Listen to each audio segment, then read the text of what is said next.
Համացանցով հաղորդում էին նայում, բլոգերը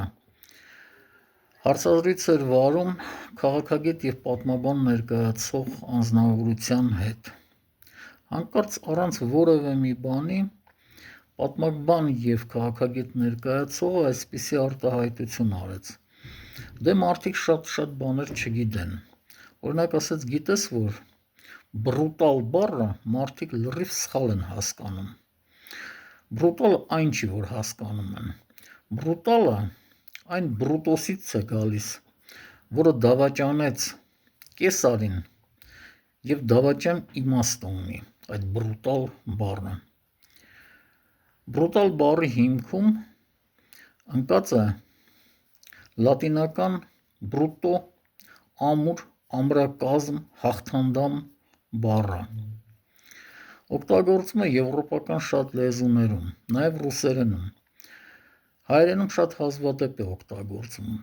օգտագործում են հիմնական տղամարդկանց առումով, որպես հաղթանդամ ամրակազմ, ունի հիմնականում դրական երանգ, բայց երբեմն ունենում է նաև բացասական երանգ, բրուտոսը, որը դավաճանեց կեսարին, հռոմեացի էր, բնականաբար, քանի որ բառերը նման են, նրա անվան հիմքում նույնպես ընկած է այս նույն բառը, ամուր, ամրակազմ, հաղթանդամ, բայց բրուտոսը երբ դավաճանեց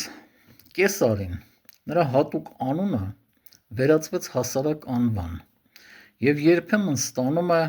դավաճան իմաստը, քանի որ դավաճանելով կեսարին, կեսարը բացականչեց և դու բրուտոս, և դրանից հետո բրուտոս անունը երբեմն հասկացվում է դավաճան իմաստով, բայց բրուտոս անունը, որպես դավաճան, ոչ մի կապ չունի բրուտալ բառի հետ, որը ի սկզբանե նշանակել է ամուր, հաղթանդամ և ամրակազմ։